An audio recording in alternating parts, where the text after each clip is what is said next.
कहियो लेकिन बहुत दिन के बाद अपना बहन के द्वार जाती या हम बहन के चिन्हवान की नहीं चिन्हवान यानी पहचान के देवे करते यहो किया हो गोरगामा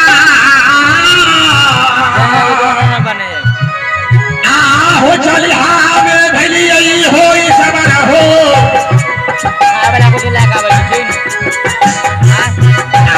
तेरा याद भटिया रे तेरा याद भटिया ये चली हो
मेरी ससुर घाटमपुर, मेरे पिता ससुर जी का नाम राजा रघुनंदन सिंह, मेरे छोटे छोटे देवर का नाम सेलूर और ठाकुर, मेरे स्वामी जी 7 भाई को बिहारी हैं। और लेकिन सभी किधर कभी इस मोहल्ले में कभी उस मोहल्ले में जाकर चोरी, कहीं चौक चौराहा पर छीन छोड़कर काम करते हैं। हम लोग घर के आदमी कितनों समझाते हैं उनको, लेकिन हम लोग को बात नहीं मानते हैं। हम लोग उनको डर से बिल्कुल सक्षम रहते हैं। सबसे पहले मैं चलती हूँ महल का आराम करने के लिए।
तुम्हारे बड़े भाई साहब याद करके दरबार में, लेकिन तुमने सातों की साथ दरबार के अंदर बैठा हुआ है।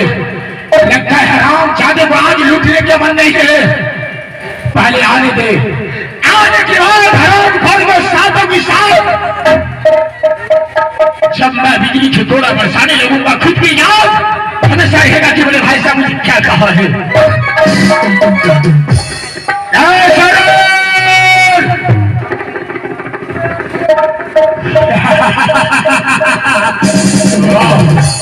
हराम शादे याद की होत कभी बातों से नहीं भागता है।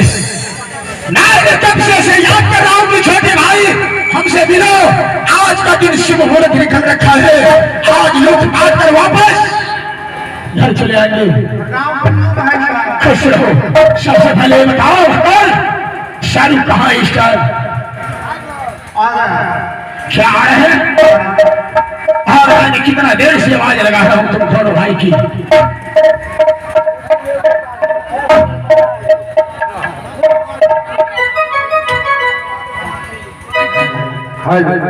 इसी बात पे खुश होकर के हमारे विजय चौपाल जी किताबों में धन्यवाद। भगवान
मेरे छोटे भाई शाहरुख भगोल सबसे पहले समाचार सुनो हनुमान जी कैसा है भैया कायदापुर में कुशल समाचार बहुत अच्छा है।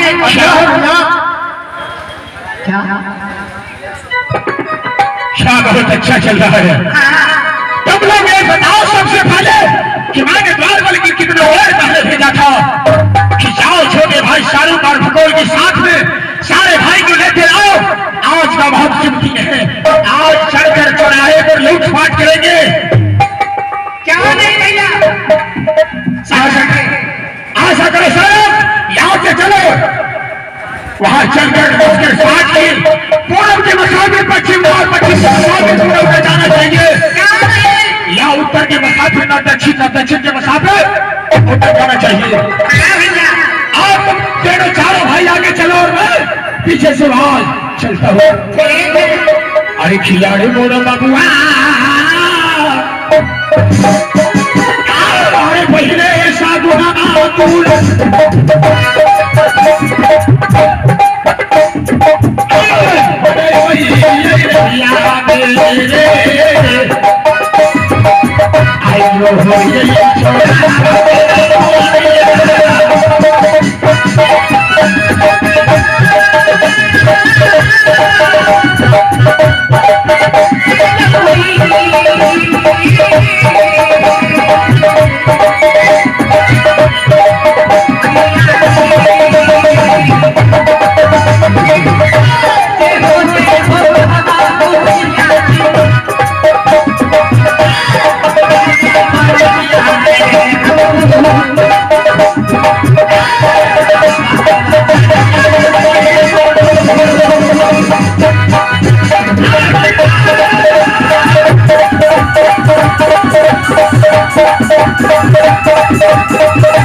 पीछे देखो कि कोई मुसाफिर इधर से उधर जा रहा है या नहीं। ठीक है भैया, श्योर है। मैं देखूंगा कि कोई मुसाफिर इधर से उधर आता है या नहीं।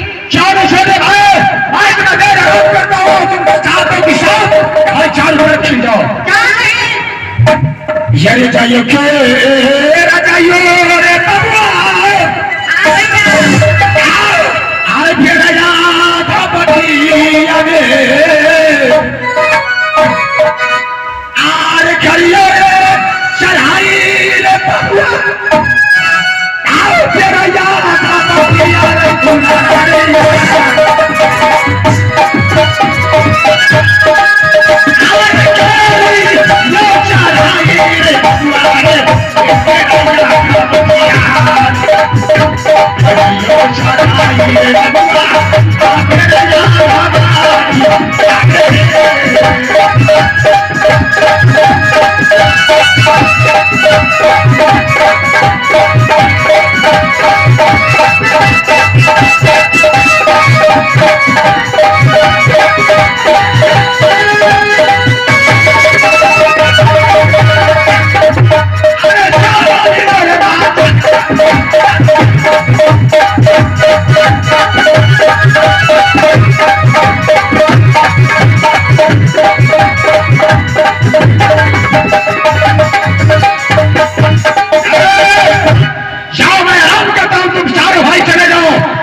क्यों नहीं जाओ? ठीक है बेटा ए भगवान भैया ए भगवान भैया तेरा नाम